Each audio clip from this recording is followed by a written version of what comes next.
Hello everyone, welcome back to my channel. My name is Katie, and today I'm going to be spilling some tea on some books. Or should I say coffee? Take my hand and hold it tight. Look at the paintings, I'll be your guide. So today I'm going to be doing a book tag because I was inspired by the wonderful Brook Writes at her channel. I will have her link down below as well as her video and the original video, which is apparently by someone called Bangity Bangs, which is the coffee tag which I have enjoyed immensely, and I decided I wanted to do my own because who doesn't love recommending books and rambling about books for about 10 minutes? So let's get started. Question number 1, black coffee. Name a series that's tough to get into but has hardcore fans. For this one, I picked a series that is hard to get into simply because it is so long and there's so many books and a lot of people don't know where to start, or they start in different series, and there's a little bit of controversy around this author, and that is Cassandra Clare's Shadowhunter series. This one is Lady Midnight, which is the first one in the third trilogy, I believe. I have not read all of them. This one's a chunker, but this is the only one I have to hand. These ones up here are also Shadowhunter books. But yes, the Shadowhunter series is a little bit difficult to get into simply because of the sheer volume of books that there are. I personally really like her Victorian and Edwardian era Shadowhunter books. Personally for myself, they're over in my other room. I just didn't grab them. I grabbed Lady Midnight. It was the only one that I had over here on these shelves because most of the things on these shelves I haven't read because this is my to be read shelves. There's also a bunch of controversy around Cassandra Clare, and those who are really big fans of her tend to be very, very ardent about how much they love her and her series and her books, which of course is fine, but there are obviously some problematic things that have occurred with Cassandra Clare in the past, which I'm not going to touch on because I personally don't feel like I need to. And second of all, if you want more information, you can just Google it. Number 2, Peppermint Mocha. Name a book that gets more popular during the winter or a festive time of year. I think I picked a fun one for this one. I picked The Hobbit by J.R.R. Tolkien. I personally really love J.R.R. Tolkien's works and his writings. The Hobbit is actually a children's book, technically. I personally read The Hobbit when I was like 13 in the winter. I remember reading it by a fire. It's actually quite short, which I could make an entire monologue as to why I hate the fact that they broke this into 3 movies, even though it's this long. But that's neither here nor there, nor is it something we're going to discuss in this video. There's some other things in this video we're going to discuss that are a little bit controversial, but it's fine, we'll get to it. Anyway, so The Hobbit, in case you don't know, takes place on a fictional fantasy universe. It is the prequel to Lord of the Rings, but it is not nearly as lengthy, in-depth, or hard to read as Lord of the Rings is. J.R.R. Tolkien wrote this as a children's book, and anyone can enjoy this, and I really recommend this for anyone who is looking to get into adventure fantasy but doesn't actually want to take the plunge into something that's super long, super in-depth, and might be a little confusing at the beginning. I also picked this book as the favorite that gets read in the winter because Lord of the Rings is my comfort movies. I can pretty much quote every single one of those movies straight through if it's on, and I used to be able to quote the entire script straight through if it wasn't on. That's how much I watched them. I watch those movies every single winter. I pretty much watch them like every 3 months, but that includes the winter times. So yeah, that's why I picked The Hobbit. Number 3, hot chocolate. What is your favorite children's book? I actually could not think of what my favorite children's book is. I have several. One of them is obviously Harry Potter. I have a couple of other ones that I read when I was really young that I have, but I wanted to recommend one that is more of like a young adult novel that I'd read when I was like in 4th or 5th grade. I was going to say Fablehaven, but Brooke, who did this tag and I watched her, said Fablehaven. Obviously I recommend those as well. Those are like some of my favorite books. I decided instead to go with A Wrinkle in Time by Madeleine L'Engle. It is so nostalgic to me. Meg is a fantastic character. It's again not very long. Interesting physics concepts in this as well. I learned how wormholes worked through this book, which is an interesting tidbit fact about me. Also, if you know anything about me, I love space, and a lot of the physics concepts in this kind of, when I was younger, introduced me to those. So for me, as a person who ended up really loving astronomy, now that I'm older, even though I can't do math, it's fine. I really enjoyed this, and I really attribute this book to opening my eyes about some science concepts, as well as Meg being kind of like not like other girls in a, she's awkward and weird, but also ends up with someone really nice who appreciates her for her, and as someone who kind of grew up as the weird girl, and the very quiet girl who was very studious, I related to her. So that's why it's my favorite children's book, or one of my favorite children's books. I have many. Question number 4, double shot of espresso. Name a book that kept you on the edge of your seat from start to finish. For this one, I picked one of my absolute favorite books in the entire universe. And the 4th book in the series is coming out in December, and I am so excited. And I chose for this A Reaper at the Gates by Sabaa Tahir. I love Sabaa Tahir's writing. I adored this book so flipping much. It's so good. It's a fantasy YA, and it is, I don't cry at books often, and I cried through like half of this. The characters in this are so well-rounded and so developed, and the things that happen to them are so heartbreaking, but also at the same time I love it. The antagonist in this is incredible and amazing, and I love Sabaa Tahir to death. This series is underhyped in my opinion, because it needs to be hyped up to 1,000 degrees, because I love this series. The 4th book is coming out in December, and I cannot wait. This book is action-packed. I think I read it in like 2 sittings, and it's not a small book, but yes, these covers are gorgeous. They got a revamp of covers as well. The first 2 books are obviously amazing.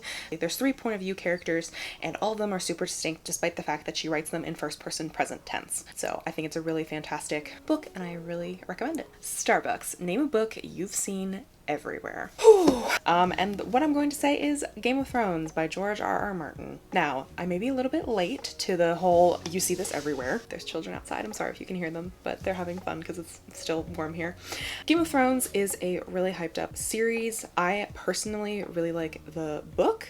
It's chunky, but it's really fast to read. Whew, this book is so talked about. The series is so talked about. Everything is super talked about with this, and I could do an entire rant video as to why I hated the end of Game of Thrones. And am I picking this just so I can display how much I hated the end of the Game of Thrones series? Maybe. Is it because I still want to talk about this book? Maybe. Not salty at all. This is a book I see everywhere. I'm sure you guys do too. Anyone who is ever, like, if someone thinks about the fantasy genre, I would assume most people would think about Harry Potter, Lord of the Rings, and probably Game of Thrones are probably the top 3. And maybe if you know some things about the book world, you would think of Brandon Sanderson. But yeah, this is really a mainstream fantasy that has really taken off over the years. Thanks to the TV show, which was excellent in the beginning, but now I would never recommend watching it because the last season literally spoiled all 10 years of hard work that they put into it. Was ruined by the last season. But we're gonna move on before I start to get actually heated, because I despise the show. But the book is actually fairly good, and the last 2 books have not come out yet. I wonder if they'll ever come out. Who knows at this point. The Hipster Coffee Shop, which I personally like hipster coffee shops because I'm kind of a hipster. Give a book by an indie author a shout out. I have a small confession to make, which is going to make y'all hate me. Well, maybe not hate me, but yell at me in the comments, surely. I don't read much indie fiction. If you've seen some of my videos, you will know I don't read much fiction in general. I don't read much. I've been in a huge reading slump for like over a year now, and I just don't read many indie books, I'll be honest. I'm sorry. But just to give some shout outs if you haven't heard about them already, I haven't read these books so I can't personally recommend them, but some authors on AuthorTube that have written books and published them are Becca C. Smith, Kaylin Rivers, and Sarah Sutton. Those are 3 that I know of. Yeah, I don't read much indie fiction, so I can't really shout out an author, but certainly leave me some comments down below if you have an indie author you particularly like, especially in the fantasy genre. Alright, moving swiftly on from that. Oops, I accidentally got decaf. Name a book you were expecting more from. I could not pick just one because I, like I said, wanted to go on a bit of a rant. And I have 2 books here, and they're both very drastically different, and I hate them both for very different reasons. We're going to start with the one that is very obvious, and I have very strong feelings about this book, even though I've never read it. Addendum. I've never read the second 2 books. I read the first book and absolutely hated it, and then for some reason bought the second and third book, even though I knew I would never read them because I was so disgusted by the way the first book ended. But that is the Nightshade trilogy by Andrea Kramer. I'm gonna say don't read these books. It is so bad. It's about shifters, which, you know, I love shifters. I love urban fantasy. This is essentially a very 2010s urban fantasy with a really shitty love triangle, and I'm sure if I went back and read it, a really shitty writing style. Wow, I love how other books you may enjoy in here literally puts Dracula by Bram Stoker, like the Dracula. Okay. This came out in 2011, so it has all of the wonderful things that a 2011 YA shifter novel would have, except it's terrible. It's actually awful. It is so disappointing. I'm still disappointed, and it's been over 10 years now. Is that extreme? Yes, but it's fine. The next book that disappointed me, which is my bonus book that I also wanted to talk about, is Every Day by David Levithan. Let me tell you why I hate this book. This book on its own as a concept is fine. It's actually quite good as a concept. If you don't know, it's about a person. It's about a person who wakes up, or like a soul that wakes up in a different body every single day. And they kind of have no identity attached to them. They go through every different kind of walk of life. There's one point which actually has a very triggering suicide kind of scene in it. There is another scene where he's a drug addict. There's another scene, I say he, which, oof, because it's not technically a he, it's more like they, because they're both in male and female bodies. And honestly, it's a travesty that this book was not better, because it focuses way too much on the romance aspect, and I'm not really necessarily knocking the romance. Hi, a really quick disclaimer about what I've been talking about with Every Day. I just wanted to say that I left my fumbles in with the pronouns because I am not perfect. But I also wanted to clarify that the reason I hated this book is not because it had a romance in it. It was more of the problematic way that it dealt with abuse in relationships, insta-love, and the way that it dealt with the identity of A. That's what the main character's name is. It's A. I should have mentioned that in the video. But yeah, my main qualm with this is it could have been so much more queer, so much better representation, and definitely could have really explored in-depth trans, non-binary, gender fluid, gender queer identities in a much better way. I know this book came out a long time ago, but it had so much potential, and that's why I'm disappointed. But it is insta-love and done in a very poor fashion. Rhiannon has a lot of issues she needs to work out for herself. There are weird things about this book, and I think it really could have been used as a medium through which to explore identity more than just a romance. Like, it could have been done in a much better fashion, and yeah, I could do an entire review on why I hated this book in more detail, in more depth. This book is absolutely disappointing because the concept should have been amazing, it should have been really good, but it just wasn't. And that's disappointing. And our last question is the perfect blend. Name a book or series that was both bitter and sweet, but ultimately satisfying. And I'm picking a book that I talk about a lot, or I talked about in my books that have influenced my writing style video, and I'm going to talk about it again because I love this book. And it's If We Were Liars by M.L. Rio. This book is amazing. The reason that it is bittersweet is because of the ending, which I'm obviously not going to spoil. There is an ambiguousness to the ending, which I took to mean something that makes it a little more sweet, but still is really bitter. It is about some college students who go to this really prestigious university. They're theater students, and they put on Shakespeare plays, and their lives become Shakespeare plays. There's a lot of queer representation. There's a lot of great college representation. Essentially what being a college student is like in this book.